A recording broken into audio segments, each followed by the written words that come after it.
General stood before the massive in his command chamber, his 4 arms crossed behind his back. The holographic display showed 47 star systems, each one marked with the crimson symbol of the Empire. His scales gleamed under the cold blue lights as he studied the addition to his target list, a small yellow star with a blue-green planet orbiting it. Earth. The intelligence officer approached with careful steps. His name was, and he had served under for 12 cycles. He carried a data tablet containing everything the Empire knew about humanity. "General, the report on the humans is complete," said, keeping his head low in respect. Turned slowly, his eyes, black and cold like deep space, fixed on the officer. "Tell me about this species. What makes them think they can claim territory in our expansion zone?" Activated the tablet. Images of humans appeared on the. "They are a young species, General. They achieved faster-than-light travel only 30 cycles ago.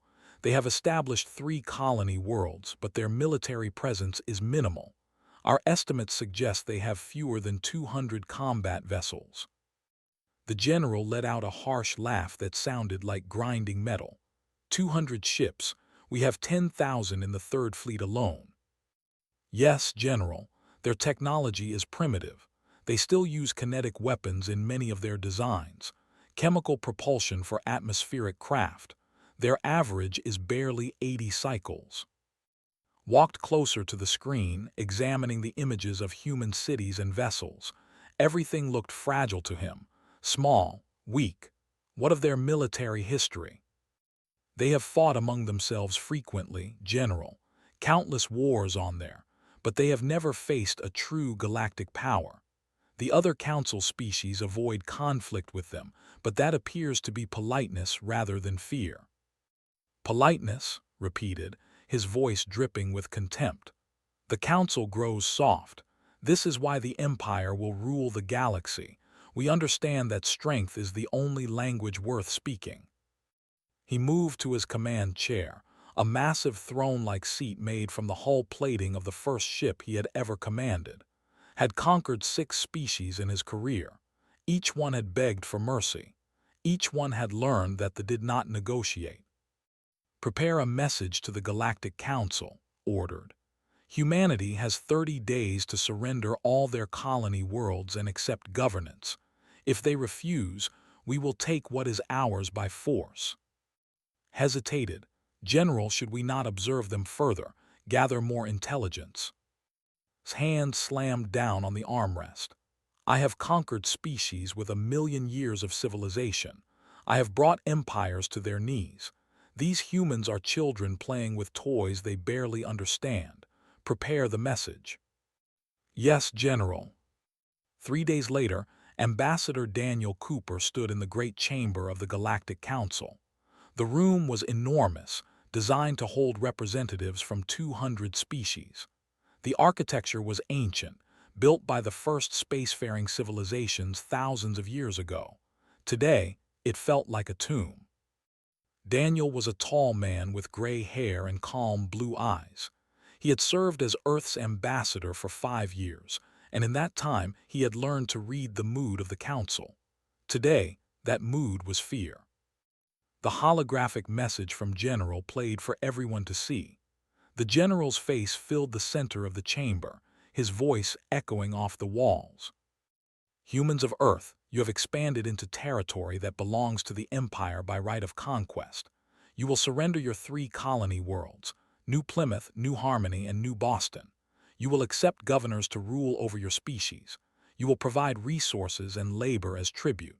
You have 30 days to comply. Failure to surrender will result in the complete destruction of your military forces and the occupation of your worlds. This is not a negotiation. This is an ultimatum." The message ended. Silence filled the chamber. The council speaker, an ancient being from the Tellarian species, turned to Daniel. "Ambassador Cooper, how does humanity respond to this demand?" Daniel stood slowly. He looked around the chamber at the assembled representatives. He saw fear in their eyes. Every species present had either submitted to the or avoided confrontation with them. The Empire had grown powerful through intimidation and overwhelming force. Humanity's response is simple, Daniel said, his voice steady. No. A ripple of shock moved through the chamber. Several representatives made sounds of disbelief. Ambassador, the speaker said carefully, perhaps you should consult with your government before making such a decision. The Empire does not make idle threats. I have already spoken with President Martinez and our military command, Daniel replied. Our position is clear. We will not surrender our colonies. We will not submit to foreign rule.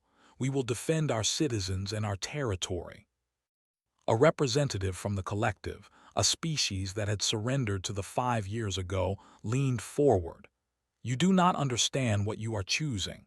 The Third Fleet has never been defeated. They will destroy everything. Daniel met the eyes. Then we will fight. This is foolishness, another representative called out. Humanity cannot win. Maybe not, Daniel admitted, but we will not surrender without trying. Some things are worth fighting for, even against impossible odds. The chamber erupted in debate. Daniel stood silent, letting them argue. He knew what the council would do. They would express concern, offer thoughts and prayers, and ultimately do nothing. Humanity would stand alone. On Earth, President Helen Martinez sat in the Oval Office, watching the council broadcast on her screen. She was a former military officer, a woman who had served in 3 conflicts before entering politics. She understood what was coming. Her chief of staff entered the room. Madam President, the council session is ending. Ambassador Cooper delivered our message. Good, Helen said. What is the status of our military preparations? Commander Jacob Pierce reports that all defense protocols are active. The fleet is moving into position around our colony worlds. The stealth mine fields are deployed. Our defense platforms are online but hidden. Helen nodded. And the civilian evacuations. The colonial governors are offering evacuation, but most citizens are refusing to leave. They want to stay and help defend their homes. A slight smile crossed Helen's face. That was humanity in a nutshell. Stubborn, determined, unwilling to run even when the smart choice was to flee. Tell Commander Pierce to begin the final phase. If they want a war, we will give them one they will never forget. Across the galaxy, General received word of humanity's rejection. He sat in his command chair, reading the report from his spy network at the council. They said no, he muttered, almost amused. These primitives actually believe they can stand against the Empire. Stood nearby, his expression worried. General, perhaps we should gather more intelligence. Their rejection seems too confident. They might have allies we do not know about. Waved a dismissive hand. Confidence means nothing. Every species is confident until they see our fleet darken their skis. Prepare the Third Fleet for immediate deployment. We will begin with their smallest colony, New Plymouth. 50,000 humans living on a barely developed world. When they see what happens there, the rest will surrender quickly. Yes, General. Stood and walked to the again. He pulled up an image of New Plymouth, a small world with green continents and blue oceans. It looked peaceful, fragile. You chose the wrong species to challenge humans, he said quietly. You should have surrendered when you had the chance. But across the void of space, on 3 human colony worlds and on Earth itself, millions of people were preparing for war. They checked weapons, powered up ships, said goodbye to loved ones, and made peace with the possibility of death. They did not know if they could win, but they knew they would fight. And in that moment, the biggest mistake in galactic history began to unfold. General had no idea what humanity was truly capable of. He would learn soon enough. The Third Fleet dropped out of faster-than-light travel at the edge of the New Plymouth system. 200 warships appeared in perfect formation, their hulls gleaming with threat displays that had terrified dozens of species before. General stood on the bridge of his flagship, the Conquest. The massive vessel was 3 kilometers long, bristling with plasma cannons and missile batteries. Around it, his fleet spread out like a wall of death. "Status report," commanded. "All ships in position, General," his tactical officer reported. "Scanning the colony world now, we detect minimal orbital activity, no significant military presence. A few cargo vessels, some communication satellites. The colony appears defenseless." Smiled, showing rows of sharp teeth. "Of course they are defenseless. Open a communication channel to the planet. Let them see what they face." On New Plymouth, Colonial Governor Lisa Campbell sat in her office watching the sensor displays. The fleet had just appeared, exactly as Earth Command had predicted. She was a small woman with brown hair and sharp green eyes. Before becoming governor, she had served as a captain in the Earth Defense Force. Her communication officer looked pale. "Governor, they are hailing us." "Put them on screen," Lisa said calmly. General's face appeared on the display. His black eyes studied her with contempt. "I am General of the Third Fleet. You have 1 hour to surrender this colony and evacuate all military personnel to the surface. Any resistance will be met with orbital bombardment. Your ships and defense platforms will be destroyed. You cannot win. Surrender now and I will be merciful." Lisa leaned back in her chair. "General, this is Governor Campbell. I have a message for you from the people of New Plymouth. We refuse your demands. This is our home, and we will defend it." His expression darkened. "You are making a fatal mistake, human."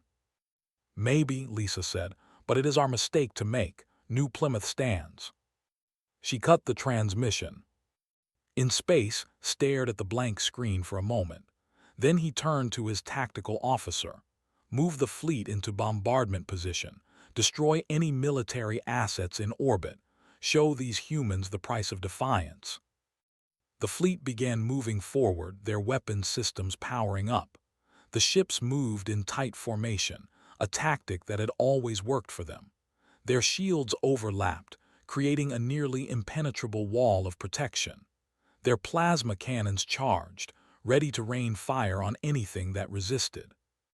They had used this exact formation to conquer the Collective, and the Alliance, and 4 other species before them. But they had never fought humans before. Captain Foster watched the fleet advance from the bridge of his ship, the Defiant.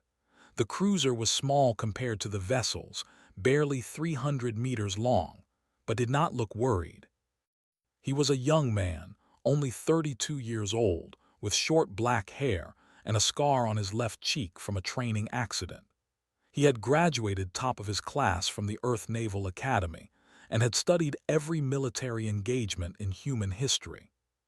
"Tactical, confirm that all stealth mines are in position," ordered. "Confirmed, Captain. Mines are active and ready.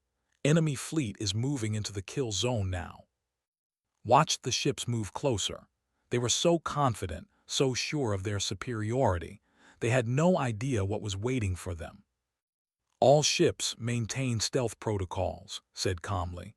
"Do not power up weapons or shields until I give the command. Let them think we are not here."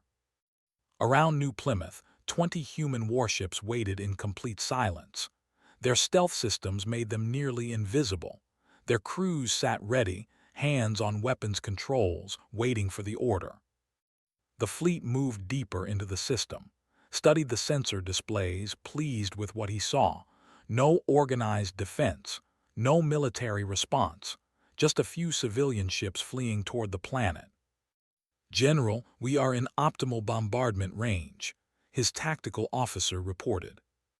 "Excellent, target the capital city first. I want the humans to see what happens when they defy the Empire. Fire at will." But before the first shot could be fired, space itself seemed to explode around them. The stealth mines, hidden in carefully calculated positions, activated all at once. Hundreds of them. Each mine was filled with magnetically accelerated projectiles, simple chunks of metal moving at a significant fraction of the speed of light. The shields, designed to stop energy weapons, did almost nothing against kinetic impacts. 30 warships died in the first 3 seconds. The mines tore through hulls, shredded engines, and vented atmosphere into space. Explosions rippled across the formation.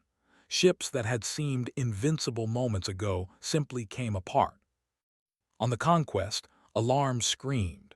The bridge lights flickered as a mine detonated close enough to make the shields flare.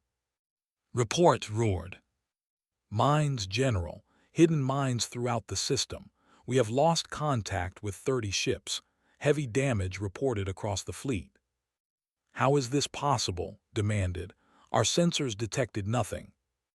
Before anyone could answer, the hidden human ships revealed themselves. Foster smiled as his weapons officer announced target lock. "All ships, open fire. Target their command vessels first. Show them what Earth Defense Force ships can do."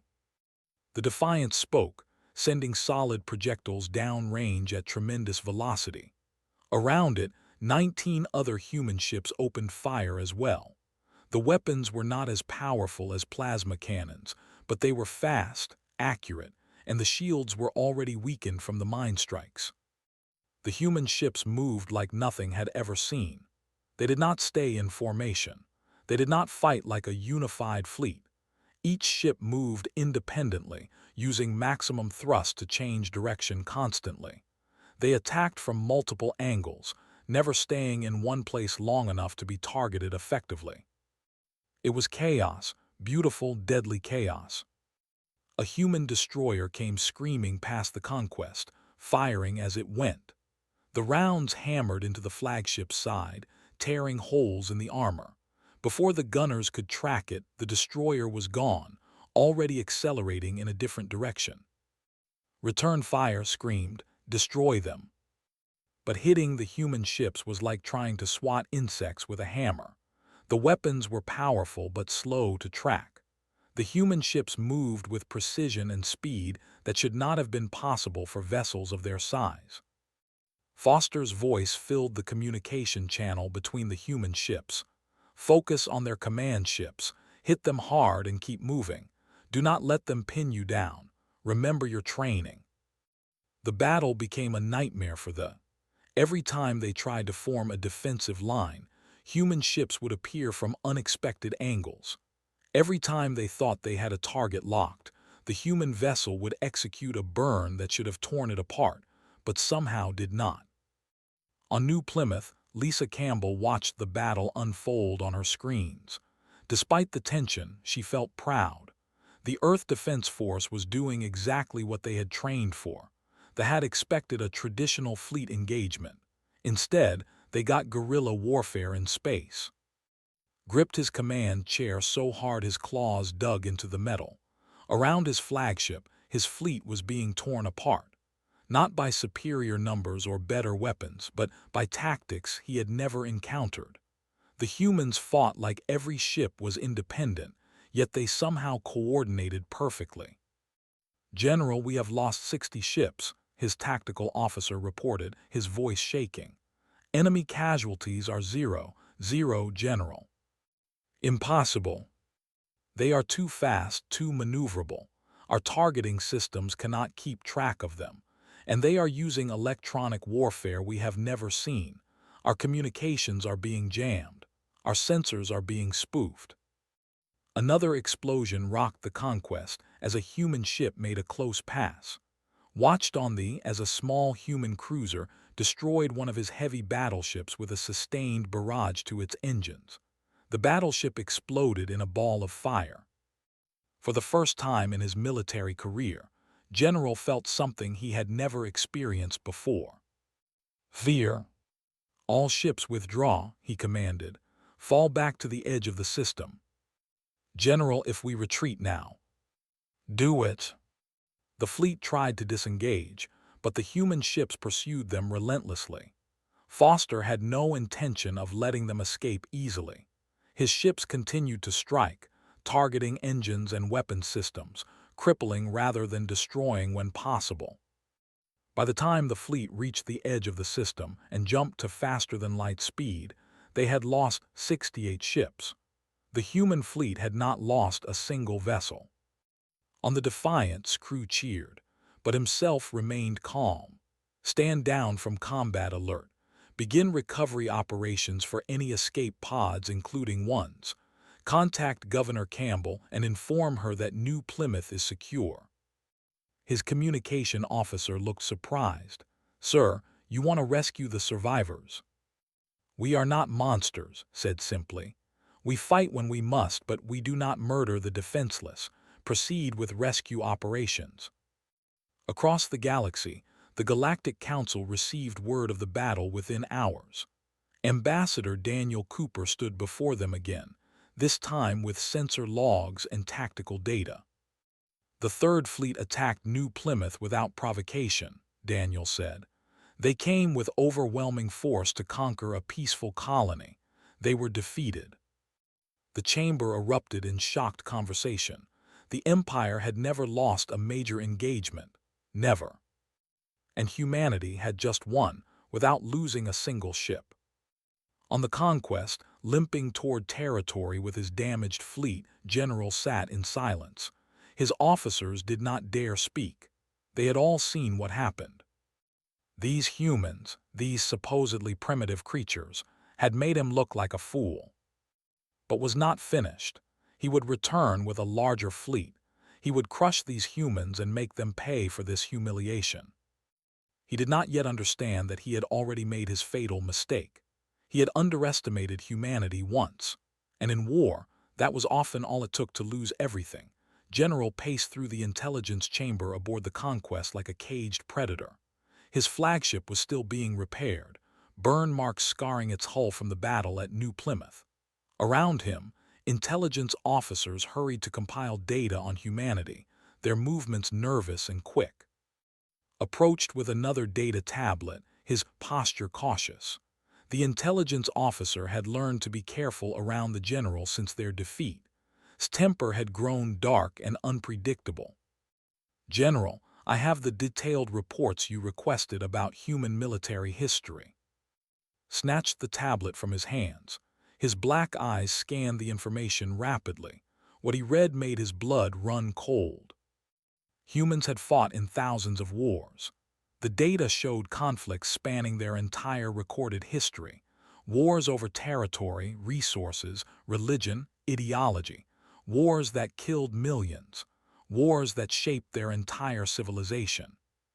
They fight each other constantly, muttered. These creatures have been at war for their entire existence. Yes, General. Our analysts believe this has shaped their military doctrine. Unlike most spacefaring species who developed peaceful civilizations before reaching the stars, humans achieved space travel while still engaged in active conflicts. Read about World War II, where humans had killed over 70 million of their own kind. He read about smaller conflicts that lasted decades. He read about weapons they had built, terrible weapons designed to destroy entire cities in single blasts. They created weapons that could end their own species, he said slowly. And they still exist. They did not destroy themselves. The analysts believe this shows remarkable restraint combined with aggressive capability, explained. Humans understand war at a fundamental level. It is part of their nature. Scrolled further, he found information about Earth itself. The planet was classified as a high gravity. The gravity was 30% higher than standard galactic average. The predators that had hunted humans during their evolution were documented. Massive beasts with claws and teeth, venomous creatures, animals that could crush bones with their jaws. They evolved being hunted, said quietly. Yes, General, and they survived by becoming better hunters than anything else on their planet. Human endurance is exceptional. They can run for hours without rest. Their capacity for pain tolerance is significantly above galactic norms. They heal quickly from injuries that would cripple other species. Set down the tablet. For the first time since becoming a general, he felt doubt, real doubt. He had dismissed humanity as primitive. He had assumed their lack of advanced technology made them weak. He had been wrong. On New Plymouth, Marine Sergeant Torres sat in the temporary barracks with his squad. They had arrived 3 days after the space battle, part of the ground force reinforcements sent to defend the colony. Was a broad-shouldered man with dark hair and calm brown eyes. At 28 years old, he had already served in 2 conflicts and earned multiple commendations for bravery. His squad consisted of 12 Marines, each one trained to fight in any environment, against any threat. They sat cleaning their weapons and checking their armor, preparing for whatever came next. "You think they will come back?" asked Private Danny Clark, the youngest member of the squad at 19 years old. "They will come back," said confidently. "People like that general do not accept defeat. He will want revenge." Corporal Amy Wright, the squad's designated marksman, looked up from her rifle. "Let them come. We kicked their butts once, we will do it again." The door to the barracks opened, and Sanders walked in carrying a medical kit. She was the squad's medic, a short woman with red hair tied back in a practical bun. Had been a trauma surgeon before joining the military, and her skills had saved countless lives. "Evening, everyone," said cheerfully. "Just checking in. Any injuries or issues I should know about?" "We are all good," Doc replied, "though Danny here is suffering from overconfidence, might be terminal." The squad laughed. Danny threw a wadded-up cloth at who caught it easily. Smiled, but her eyes were serious. "Good, because if they do come back, they will come with more ships and more anger. Command thinks the next attack will be soon. We need to be ready." "We will be ready," assured her. "That is what we do." Across the galaxy in territory, the High Command had convened an emergency session. Stood before them, his career hanging by a thread. The 7 members of the High Command sat in judgment, their expressions cold. "You lost 68 ships to a primitive species," the first commander stated, his voice like ice.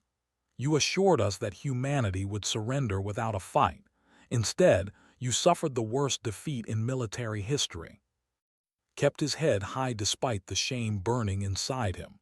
"First Commander, I underestimated their capabilities. It will not happen again." "Why should we trust you with another fleet?" "Because I understand them now," said firmly. "Humans fight differently than any species we have faced. They do not follow standard military doctrine. They use tactics we consider dishonorable or chaotic, but these tactics are effective. If we face them again with traditional strategies, we will lose again." The third commander leaned forward. "What do you propose?" "Give me 600 ships. I will attack all 3 human colonies simultaneously. I will use orbital bombardment exclusively, staying out of range of their weapons. I will not allow ship-to-ship combat where their speed and maneuverability give them advantage. We will destroy their colonies from orbit and break their will to fight." The High Command exchanged glances. After a long moment, the first commander spoke. "You will have your fleet, General, but understand this. If you fail again, your life is forfeit.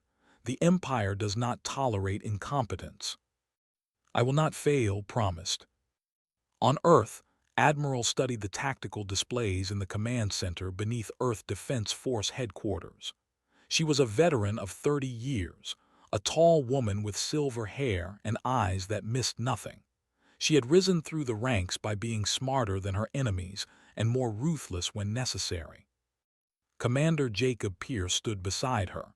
"Intelligence reports that they are assembling a massive fleet. 600 ships, maybe more.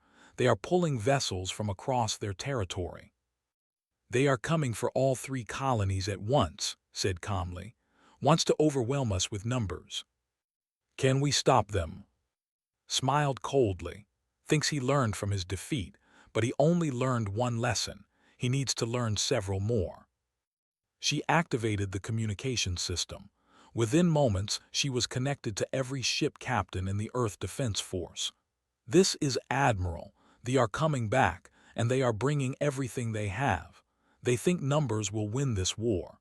They think orbital bombardment will keep them safe from our tactics." She paused, letting her words sink in. "They are wrong. We are going to show them that humans do not fight fair. We fight to win. We fight to protect what is ours. And we fight with every tool and trick we have learned in 10,000 years of warfare. Began outlining the defensive strategy. It was complex, requiring precise timing and coordination. But if it worked, they would face a nightmare worse than anything they had encountered before. On New Plymouth, Torres gathered his squad for a briefing. Command says they are coming back big, 600 ships. They are going to try to bomb us from orbit. How do we fight ships from the ground? Danny asked. We do not, said. The fleet will handle the space battle. Our job is different. If any forces land, we stop them. And if they do manage to hit us from orbit, we survive and we fight back. That is what humans do. We survive. We adapt. We win. Amy checked her rifle one more time. What if we cannot win? Met her eyes. Then we make sure they pay so dearly for their victory that they wish they had never heard of humanity. We make them fear us. We make them understand that attacking Earth and her colonies was the biggest mistake in their empire's history. Listen to the conversation, her medical training making her think about casualties and triage. She knew that when the battle came, many people would be hurt. Some would die. But she also knew that she would do everything possible to save them. We will get through this, she said quietly. We have to, for everyone counting on us. Across 3 human colonies, similar conversations were happening. Soldiers prepared weapons. Civilians reinforced shelters. Engineers worked on defense systems. Everyone knew what was coming. But they also knew something they did not understand. Humanity had faced extinction events before. They had survived ice ages, plagues, wars that consumed entire continents. They had climbed from caves to the stars through sheer determination and refusal to quit. The Empire was powerful. They had conquered dozens of species, but they had never faced a species like humanity, a species that had evolved fighting for survival every single day, a species that saw impossible odds and simply worked harder. General stood on the bridge of a new flagship, the Domination. Around him, 600 warships assembled in formation. It was the largest fleet he had ever commanded, the largest fleet the Empire had deployed in a generation. This time we will not fail, he told his officers. This time the humans will learn that the Empire cannot be defeated. But as his fleet prepared to jump to faster-than-light speed, heading toward human territory, felt something gnawing at the back of his mind. A small voice of doubt that whispered a simple question. What if the humans were expecting this? The answer to that question would change the course of galactic history, and General was about to learn it the hard way. The Armada dropped out of faster-than-light travel simultaneously at 3 locations. 200 ships appeared at New Plymouth, 200 at New Harmony, and 200 at New Boston. The coordinated attack was flawless, the timing perfect. General commanded the fleet at New Plymouth from his new flagship, the Domination. He watched the colony world appear on his and felt satisfaction. This time, there would be no mistakes. This time, humanity would fall. All ships maintain maximum distance from the planet, ordered. Begin orbital bombardment immediately. Do not engage any ships that approach. We stay out of their effective range and destroy their colonies from safety. Across all 3 systems, ships began charging their plasma cannons. The plan was simple: burn the colonies from orbit until humanity surrendered. No ship-to-ship combat, no clever human tactics, just overwhelming firepower from a safe distance. But as the first ships powered up their weapons, something unexpected happened. At New Plymouth, Governor Lisa Campbell activated the emergency broadcast system. All citizens take shelter immediately. Defense Plan Alpha is now in effect. God bless us all. Then she pressed a button that had been installed 3 weeks ago, right after the first attack. Beneath the colony's major cities, massive generators hummed to life. They had been built in secret, rushed into place by Earth's best engineers. The technology was experimental, barely tested, but it was all they had. Energy fields erupted from the surface, covering the major population centers in shimmering domes of electromagnetic force. The shields were not as strong as ship shields, but they did not need to be. They just needed to buy time. The bombardment began. Plasma bolts rained down from orbit, striking the shields with tremendous force. The shields flared and held, for now. On the Domination's bridge stared in disbelief. They have planetary shields. How is that possible? Our intelligence said they lacked that technology. General, the shields are holding but appear unstable, his tactical officer reported. Continued bombardment will break them within an hour. Then continue bombardment, roared. All ships focus fire on the capital city. But even as he gave the order, Admiral's counterattack began. The human fleet had not been waiting in orbit like sitting targets. They had been hiding, scattered throughout the system in carefully chosen positions. Now they revealed themselves, but not where they expected. At New Plymouth, 50 human warships appeared behind the fleet.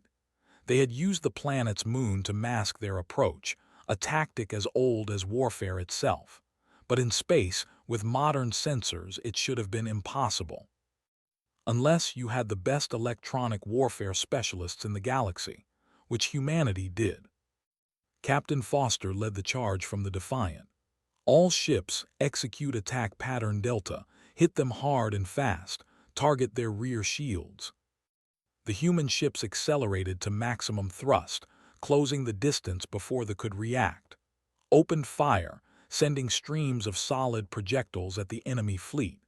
Missiles followed, each one guided by advanced targeting systems. The rear formations took devastating hits. Ships exploded. Others lost engines and began drifting. The perfect formation dissolved into chaos. At the same time, something even more unexpected happened. The civilian cargo ships that had been orbiting the colonies when they arrived suddenly dropped their disguises. They were not cargo ships at all. They were military vessels with their weapons systems hidden until this moment. 20 more human warships joined the battle at each colony. They found themselves caught between two forces, unable to maintain their safe bombardment positions. Watched his tactical display in growing horror. We are being flanked. How did they hide so many ships? Unknown, General. Their stealth technology is far more advanced than we estimated. On the ground at New Plymouth, Torres and his squad waited in their defensive positions. The shields overhead flickered as fire hammered them. The sound was like continuous thunder. How long can those shields hold? Danny asked nervously. Long enough, replied with more confidence than he felt. Trust in the fleet. They will handle the ships. But even as he spoke, warning alarms sounded. Communicator crackled to life. All ground forces be advised. Troop transports have been detected. Enemy landing forces inbound to multiple locations. Squad checked their weapons. Here we go, people. Remember your training. Stay calm, shoot straight, and watch each other's backs. The landing craft punched through the shields in the gaps between protected areas. 20 transports made it through the orbital battle, carrying 1,000 soldiers. They landed in the wilderness outside the capital city and began advancing. The ground troops were impressive by most standards. They stood over 2 meters tall, heavily armored and carrying plasma rifles. They had conquered other species with ease, but they had never fought humans on the ground before. Squad engaged the first patrol in a forested area 5 kilometers from the city. The aliens advanced in a tight formation, expecting light resistance. What they got instead was a nightmare. Amy Wright fired first, her rifle cracking from 300 meters away. The bullet struck him in the head, dropping him instantly. Before the others could react, and his squad opened fire from multiple positions. Humans had been perfecting infantry tactics for thousands of years. They did not fight in neat lines. They used cover, moved constantly, and attacked from unexpected angles. The patrol tried to return fire, but they could not see their targets. The humans blended into the forest, using camouflage and terrain to their advantage. Within 2 minutes, the patrol was destroyed. 0 human casualties. The commander on the ground, a warrior named, received the report with disbelief. One squad destroyed an entire patrol. How? He sent 2 more patrols to investigate. Neither one returned. In space, the battle was going equally badly for the Admiral had predicted their strategy perfectly. They wanted to stay at range and bombard, but human tactics forced them into close combat whether they wanted it or not. Human ships darted through the formations like sharks among slow-moving prey. They targeted engines and weapons, crippling rather than destroying when possible. Every disabled ship became an obstacle that other ships had to navigate around. On the Domination was living his worst nightmare. His fleet was being dismantled piece by piece. His ground forces were being slaughtered by what should have been inferior troops. Everything was falling apart. "General, we must withdraw," his tactical officer pleaded. "We have lost over 100 ships already." "We cannot withdraw," snarled. "The High Command will execute me for failure." "They will execute you for losing the entire fleet." At New Harmony and New Boston, the situation was identical. The human defenders were winning on all 3 fronts. Casualties mounted while human losses remained minimal. On the ground at New Plymouth, Sanders treated wounded Marines in a field hospital near the front lines. Most of the injured were minor wounds, nothing serious. They were not landing effective hits. "Doc, we got incoming wounded," a voice called. Looked up and saw soldiers carrying a warrior on a stretcher. The alien was badly wounded, missing one arm from a hit. He was making sounds of pain, his black eyes wide with fear. "Did not hesitate. Put him on the table. I need IV access now." One of the nurses looked shocked. "Doc, that is the enemy." "That is a wounded soldier," corrected firmly. "We treat the wounded, all wounded. Get me the medical data on physiology." She worked quickly, stopping the bleeding and stabilizing the alien. They stared at her in confusion and fear. He did not understand why a human would help him. Met his eyes. "You are safe now. We do not kill the helpless. That is not who we are." The warrior, who had been taught that humans were primitive savages, felt something shift in his understanding of the universe. In space finally made the decision he had been dreading. All ships, emergency withdrawal, retreat to the rally point. But Captain Foster was not going to let them leave easily. "All ships, pursue and disable, target their engines. Do not let them take their wounded home. We capture what we can." The human fleet chased the retreating, crippling dozens more ships. By the time the forces jumped to faster-than-light speed, they had lost 150 ships across all 3 battles. The human fleet had lost 7 ships total. More importantly, the humans had captured 43 vessels and taken over 3,000 prisoners, including many wounded who had been abandoned by their fleeing comrades. On the Domination, limping away from New Plymouth for the 2nd time, sat in his command chair in silence. His officers did not dare speak. They had just witnessed something impossible. Humanity had defeated them again, not with superior technology, not with overwhelming numbers, but with tactics, determination, and a level of skill that spoke of a warrior culture refined over. Approached carefully. "General, we captured a transmission from the human admiral. She wants you to know that all prisoners will be treated according to their laws of war. They will be given medical care, food, and shelter. They will not be harmed." Looked at his intelligence officer. "They are not going to torture them, not going to execute them." "No, General. The humans have laws about treatment of prisoners. They follow these laws even with enemies they have every reason to hate." For the first time, understood the terrible truth. Humanity was not just militarily superior. They were morally superior. They fought with savage effectiveness but treated the defeated with mercy. They were warriors and humanitarians at the same time. The Empire conquered through fear and cruelty. Humanity defended through courage and compassion. And in that moment, General knew that the Empire had chosen the wrong species to challenge. They had awakened something that would change the galaxy forever. They had awakened humanity's warrior spirit. And once awakened, it would not rest until justice was served. The medical bay aboard the Earth Defense Force Station orbiting New Plymouth was filled with activity. Human doctors and nurses moved between beds, treating both human and wounded. The sight was strange to anyone who had never seen human compassion in action. Sanders checked on a soldier she had saved during the ground battle. His name was, and he had lost his arm to a human weapon. But instead of being executed or left to die, he had received the same medical care as human soldiers. Watched approach with wary eyes. He still did not fully understand these creatures. "How are you feeling?" asked, checking his vital signs on the monitor. Spoke in broken English, a language he had studied before the invasion. "Why do you save me? I am enemy. I came to kill your people." Paused, considering her answer carefully.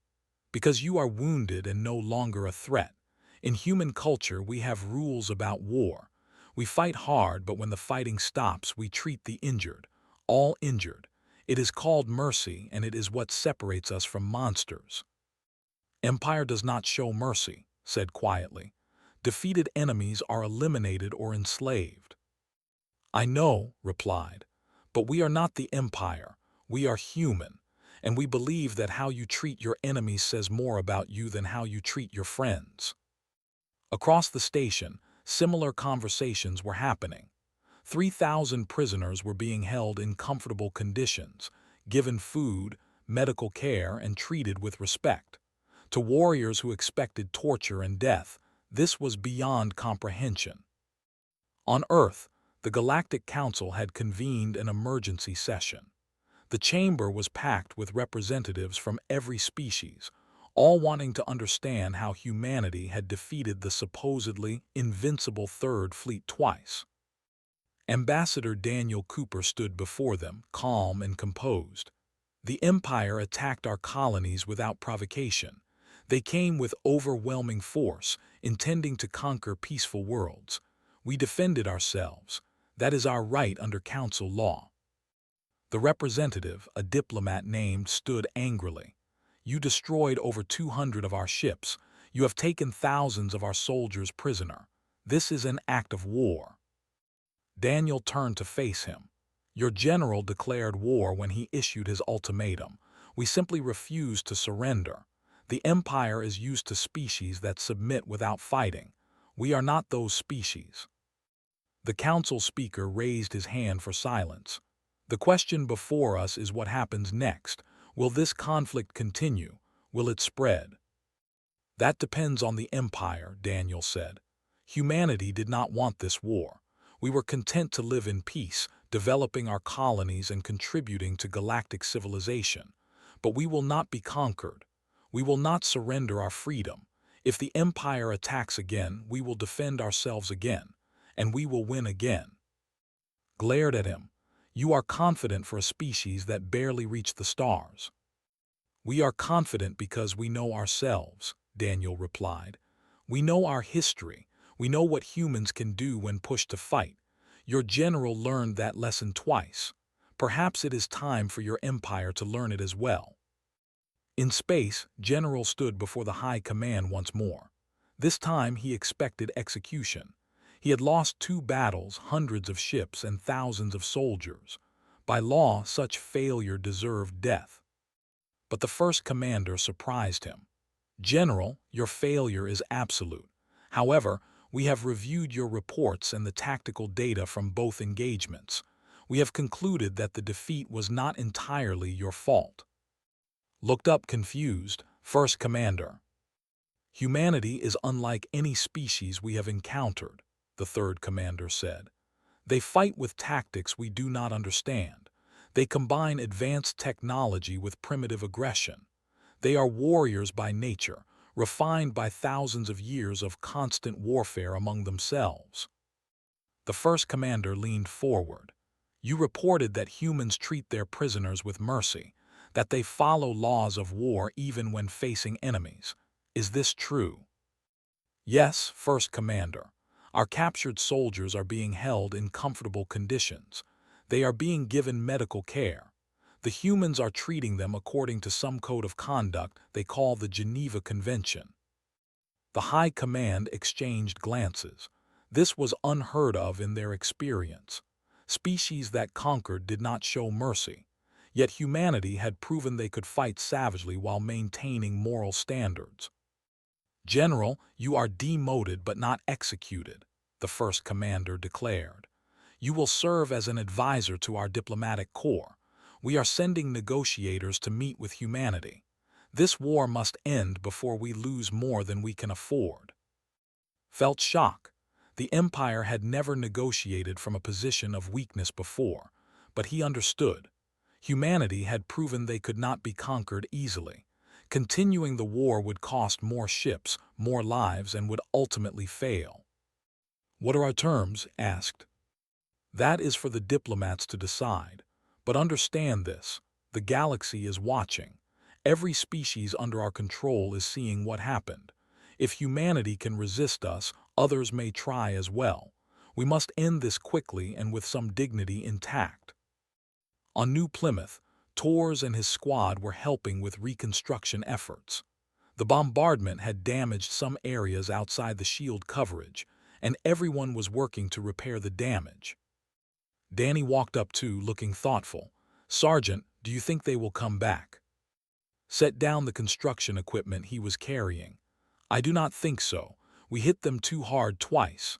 They know now that conquering us would cost more than they can afford. Amy joined them, wiping sweat from her forehead. I heard that the Council is talking about sanctions against the Empire. Other species are finding courage to stand up to them. Good, said. Maybe something positive will come from all this. Maybe the galaxy will be safer. Approached the group, still in her medical uniform. I just got word from the command. They want to negotiate. They are sending diplomats to Earth. The squad exchanged glances. After all the fighting, after all the death and destruction, peace might actually be possible. 3 weeks later, a diplomatic vessel arrived at Earth. General was aboard, no longer in command but serving as a military advisor to the negotiating team. As the ship approached the blue-green planet, he studied it carefully. Earth looked peaceful from space, beautiful even, but knew the truth now. This world had produced a species that had survived ice ages, global catastrophes, and countless wars among themselves. They had climbed from the caves to the stars through determination and intelligence. The delegation met with human leaders at the United Nations building. President Helen Martinez led the human side, with Admiral and Ambassador Daniel Cooper beside her. The chief negotiator, an elder statesman named, spoke first. The Empire acknowledges that our conflict with humanity has been costly. We propose a ceasefire and negotiated settlement. Helen nodded. We are willing to negotiate, but understand that humanity will not surrender any territory. Our colonies are ours. Our independence is non-negotiable. We understand, said, though the words clearly pained him. We propose mutual recognition of borders, non-aggression pact, and exchange of prisoners. Acceptable as a starting point, Helen replied. But we have additional terms. The Empire must withdraw from the territories of 3 other species you conquered in the last 5 years. Those species must be given the choice of independence or alliance with you, not forced submission. Looked shocked. You ask us to give up conquered territory. We ask you to stop being conquerors, Daniel said firmly. The galaxy has watched what happened here. Other species now know that resistance is possible. You can continue trying to rule through fear, or you can join the galactic community as equals. The choice is yours. General, sitting quietly in the corner, found himself nodding. He had learned the truth the hard way. Humanity was right. The way of conquest and domination was obsolete. Species that wanted to survive in the modern galaxy needed to learn cooperation instead of subjugation. The negotiations lasted 3 days. In the end, a treaty was signed. The Empire would withdraw from 3 recently conquered territories. They would establish formal diplomatic relations with humanity. They would pay reparations for the attacks on human colonies. In exchange, humanity would return all prisoners unharmed and agree to a mutual non-aggression pact. It was not a surrender, but it was as close as the Empire had ever come to admitting defeat. On the final day of negotiations, requested a private meeting with Admiral. They met in a secure room, 2 military leaders from opposite sides of a conflict. Admiral, I wanted to understand something, said. You defeated us completely. You could have pushed your advantage, attacked our territory, caused massive damage. Why did you stop at defense? Why show mercy? Studied the alien general for a long moment. Because we are not conquerors, General. We fight when we must, but we do not seek to rule over others. We believe in freedom, for ourselves and for others. You came to conquer us and we stopped you, but we have no desire to conquer you in return. That makes no strategic sense, said confused. It makes perfect moral sense, replied. Humanity learned a long time ago that empires built on conquest eventually fall. They create enemies everywhere and eventually those enemies unite. We prefer to make friends instead of enemies. We prefer peace instead of endless war. Was silent for a moment. Then he asked the question that had haunted him since the first defeat. How did you defeat us? We had superior numbers, superior technology in many areas. How did you win? Smiled slightly. Because you did not understand what you were fighting. You saw a young species with limited military assets. You thought that made us weak. But you did not see our history, our culture, our psychology. Humans evolved fighting for survival every day. We refined warfare over 10,000 years. We understand that war is not just about technology or numbers. It is about will, determination, and adaptability. She leaned forward. You came to our worlds expecting surrender. We came to our own defense expecting to die if necessary. That is the difference. You were fighting to expand an empire. We were fighting for our homes, our families, our freedom. There is no force in the universe more powerful than people fighting to protect what they love. Nodded slowly. He finally understood. The Empire had chosen the wrong species to challenge because they had not understood that some things matter more than military might. Courage, compassion, determination, and the willingness to sacrifice for others, these were the true strengths of humanity. 6 months later, the captured soldiers returned home. They brought with them stories of human mercy and honor. They spoke of being treated with respect, given medical care, fed and sheltered. They told of humans who fought like demons in battle but showed kindness in peace. These stories spread through the empire. They changed minds. They opened eyes. Young began questioning the old ways of conquest and domination. In the Galactic Council, 3 species that had been conquered by the declared independence. The Council voted to support them, with humanity leading the charge. The Empire did not resist, still recovering from their defeats and adjusting to their new reality. On Earth, life returned to normal. The colonies rebuilt and thrived. The defense forces remained vigilant but hopeful. Humanity had proven itself on the galactic stage, not just as warriors but as defenders of justice and freedom. Torres received a promotion and was assigned to train allied species in human infantry tactics. Sanders continued her work as a medic, teaching others that caring for the wounded, even enemy wounded, was a sacred duty.